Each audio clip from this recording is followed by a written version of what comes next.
We all, like sheep, have gone astray. We all. Every single one of us.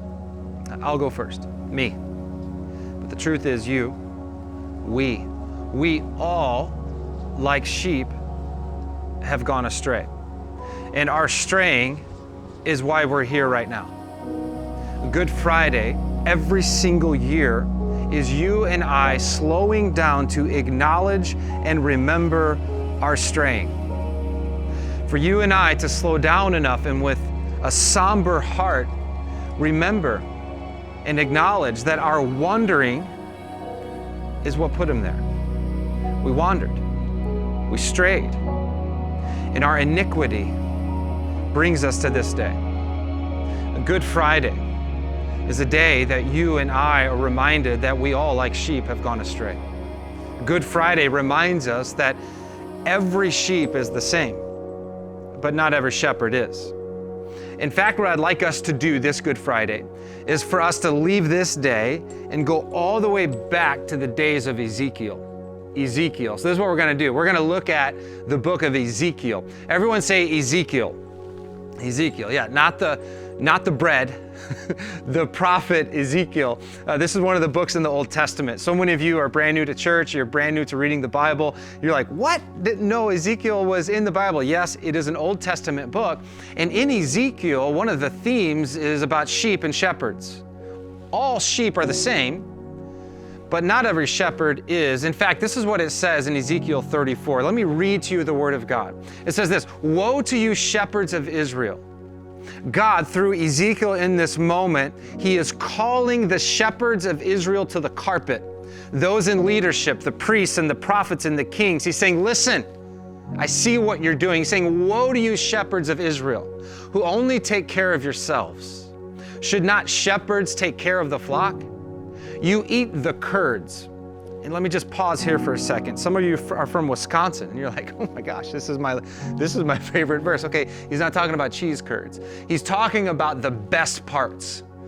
He's talking about the fat. And he's saying, listen, you eat the best stuff.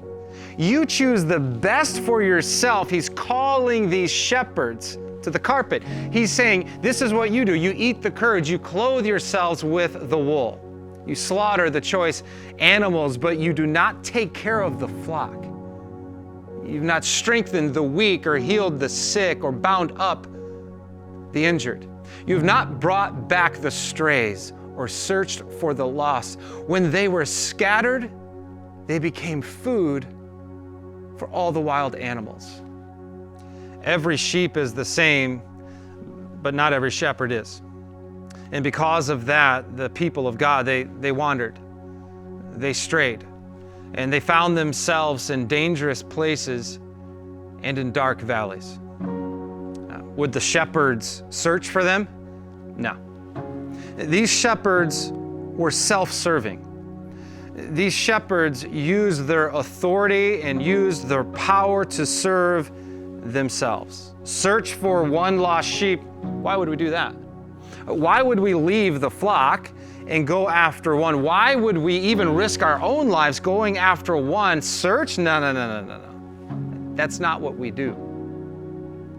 And God goes on to say this later on in Ezekiel 34, "My sheep wandered over all the mountains and on every high hill.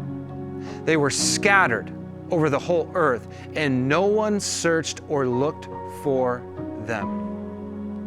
You can feel the ache within the heart of God, looking down at his people who found themselves in lost places and in dark valleys.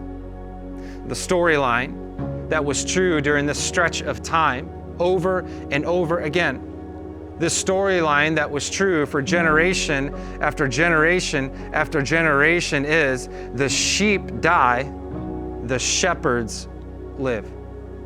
Those in leadership, they continue to live. But the vulnerable, physically, emotionally, spiritually, everything ran dry. Have you ever felt like there was no one that was searching or looking for you? This was how the sheep felt in those days. God's people in exile, feeling completely deserted, completely alone. I don't know of anything more painful in the human experience than that of feeling or being abandoned.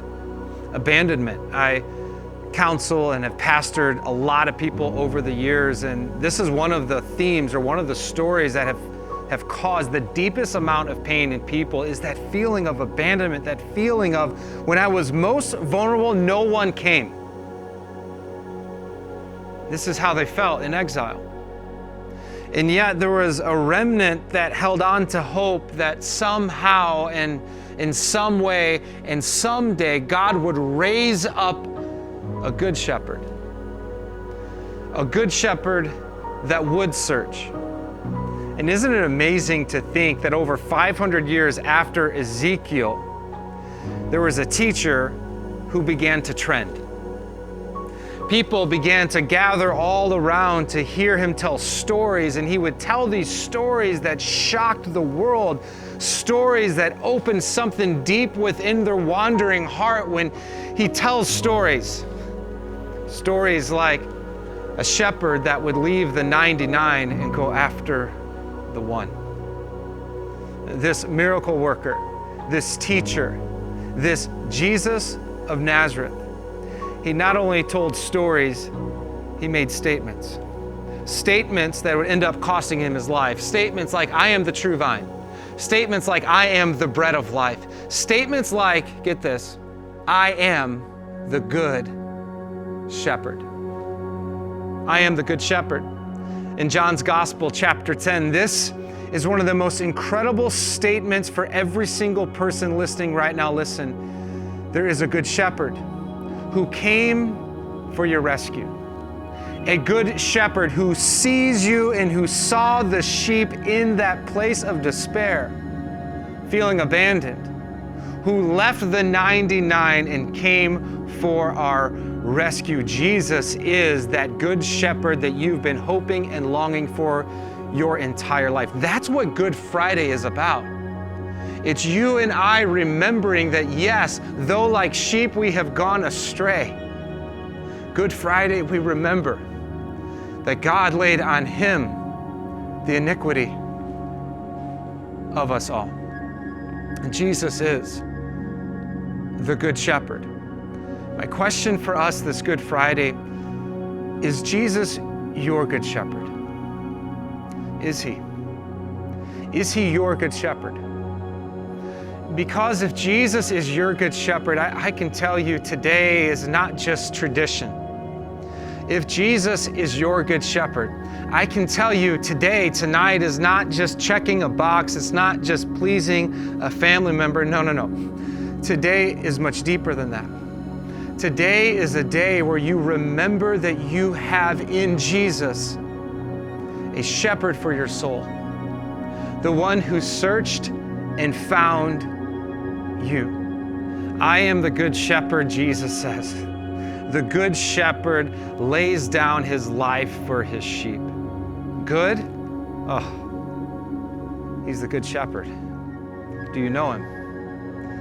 Is he your good shepherd? Good? Oh, so good. Good because of where he chose to go. Good because of what he chose to give. He lays down his life for the sheep. The life of Christ on that Friday wasn't taken, it was willingly offered. Offered for you. Offered for me.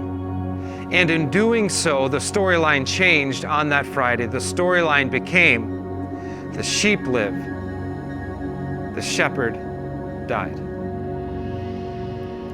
And on Good Friday, with a somber heart, you and I, we acknowledge, though we all are like sheep, we have all gone astray. Our iniquity had implications on the person of Jesus Christ, who is the Good Shepherd, who went to a Roman cross for you and for me. And so every Good Friday, this is what we do. We come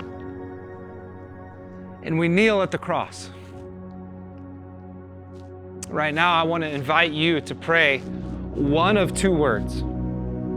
One prayer for you are for the folks that are listening that are like me. You're where I am spiritually, meaning you know Jesus. He is your good shepherd. It's maybe weeks or months or years, decades even, where you on your worst day in that dark valley recognize the voice of this shepherd that came for your rescue, and you reached up and you took his hand and he pulled you up, placed your feet on a rock. If that's you this Good Friday, your prayer is to say, thank you. Thank you. Thank you. This Good Friday needs to be full of gratitude. That you and I, with hearts overflowing, brimming with gratitude, we would say, thank you. Thank you to the one who gave everything for our rescue. That is the prayer for some of you tonight. I want to encourage you to say that, to pray that. If you're even able, you can even get on your knees tonight. You can say, thank you. Others, tonight you were invited with a friend. Tonight you came to church for the first time in a long time, or you've been coming to church your whole life, but tonight you're understanding the good news of the gospel. Tonight you're understanding that this is all about how good God is, not how good you are. That you, like sheep, have gone astray and your sin put him there, yet he came for your rescue. If that's you, your prayer tonight is, please, would you kneel at the foot of the cross tonight? And would you simply cry out to the Good Shepherd, please save me? Tonight is your night of rescue. The storyline of your life will be changed for eternity. Thank you, or please. We all, like sheep, have gone astray. We have. And because of that, this is what it says, carrying his own cross. He went out to the place of the skull, which in Aramaic is called Golgotha. It says, there they crucified him. And with him, two others, one on each side, and Jesus in the middle. It says this, Jesus said, it is finished. With that, he bowed his head and gave up his spirit.